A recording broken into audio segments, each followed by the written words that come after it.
Hi, I'm Sean Paul, Project Management Trainer at PM1 World Education. Today we will be focusing on Task 2, Lead a Team. There are a number of actions that enable project managers to be good, effective leaders. The PMI exam outline identifies 5 specific ones. Setting a clear vision and motivating stakeholders towards that vision is a fundamental aspect of being an effective leader. Supporting diversity and inclusion. We all understand the importance of the need to be inclusive and respect differences. Diversity can also speak to thought diversity. If you have a team that is comprised of very similar individuals, you will not get as much creativity and diversity of ideas. We all know that one leadership style is not always the right approach to every situation. We will explore in further depth a few leadership styles that tend to be tested. Participative leadership is a style of leadership in which all members of the team work together to make decisions. It's also known as democratic leadership, as everyone is encouraged to participate. Laissez-faire leadership allows the team to make their own decisions and their own goals. Servant leadership demonstrates the commitment to serve and put other people first. Pace-setting leadership is a style of leadership where a leader leads from the front, consistently sets high standards for the team, and expects them to exceed with minimal management. Shared leadership distributes leadership responsibility so that people lead each other.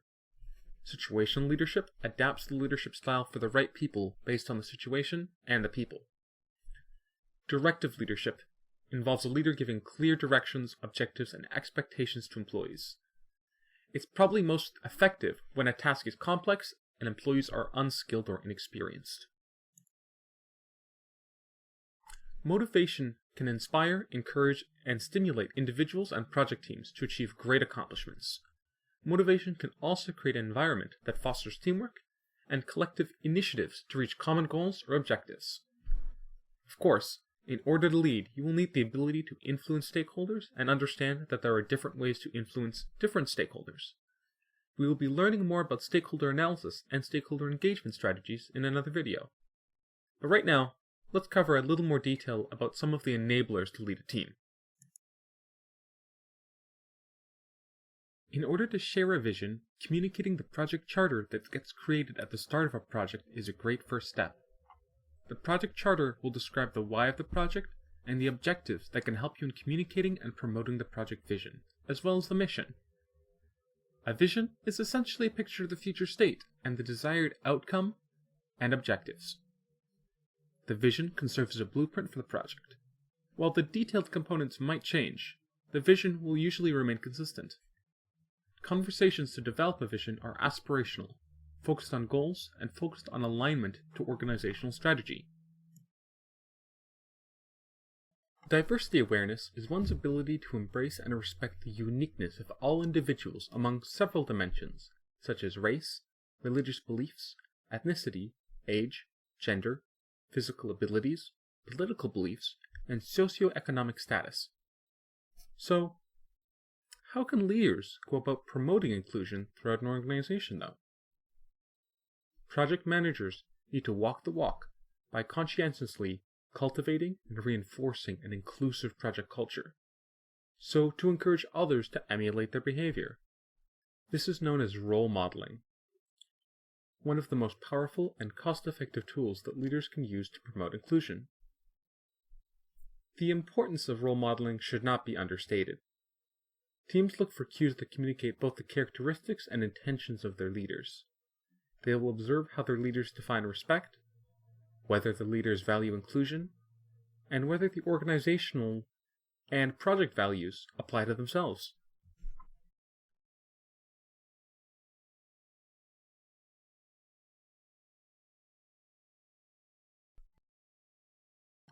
With the emergence of agile ways of working, servant leadership has resurfaced as part of leadership training. However, the idea of servant leadership is quite ancient. Several philosophers reference and explore it in their writings. It even surfaces in many religious texts, such as the Bible. But it was Robert K. Greenleaf, in 1970s, who coined the term in his essay, The Servant as Leader. A servant leader focuses primarily on the growth and well-being of people and the communities to which they belong, while traditional leadership generally involves the accumulation and exercise of power by the one at the top of the pyramid. Servant leadership is different. The servant leader shares power, puts the needs of others first, and helps people develop and perform as highly as possible.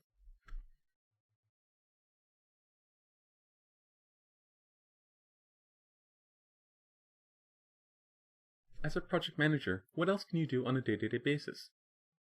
Facilitate the removal of impediments for the team is one practical and valuable way to provide a service to the team and the project. You can also encourage conversations and use an impediments log. The impediments log can make use of a flow system like Kanban, so you can prioritize impediments, resolve them, and track their resolution. A servant leader also supports self-organization in their teams and does not take a directive approach, telling people what to do. You can also facilitate the involvement of other experts that can help the team and bring in necessary knowledge to help them when needed in areas that they don't already hold experience in.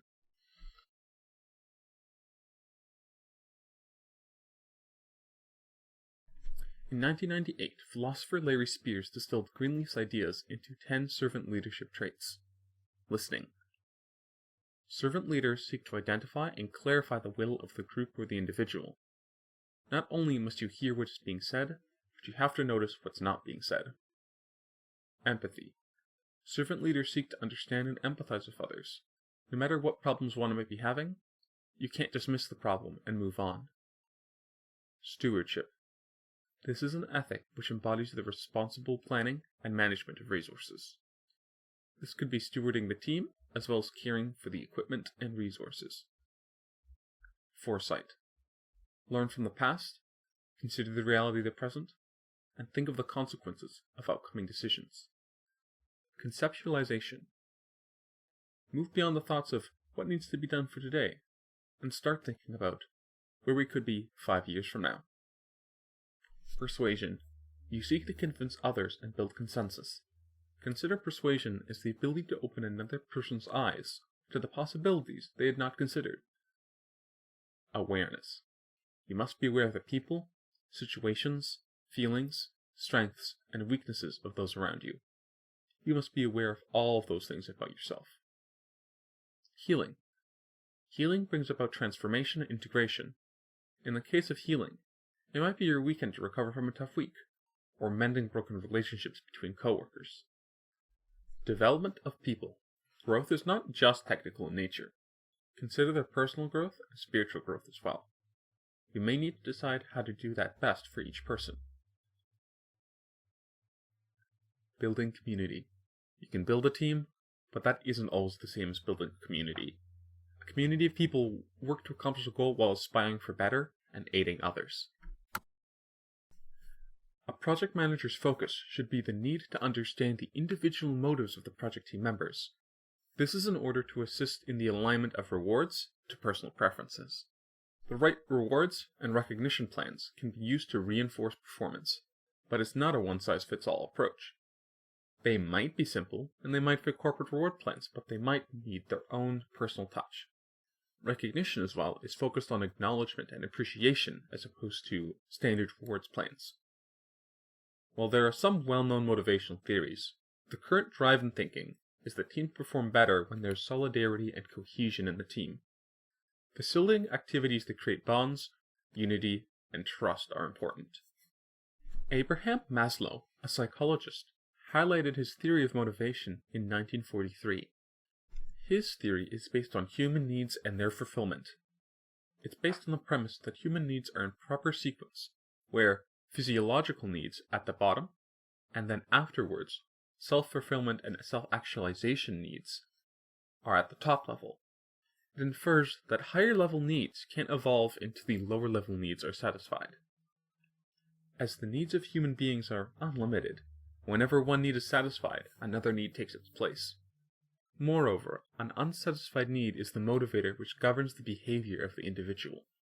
The two-factor theory, also known as Hertzberg's motivation hygiene theory, states that there are two factors in the workplace that cause job satisfaction, while a separate set of factors cause dissatisfaction. One more theory is the McGregor XY theory of motivation. The X managers are the ones who believe that employees are lazy and one needs to carry the stick. Make sure you watch them closely, get them to punch the time clock, and other things like that. Y managers believe that employees want to do a good job. They just need encouragement and the right conditions. Let's now have a look at one of the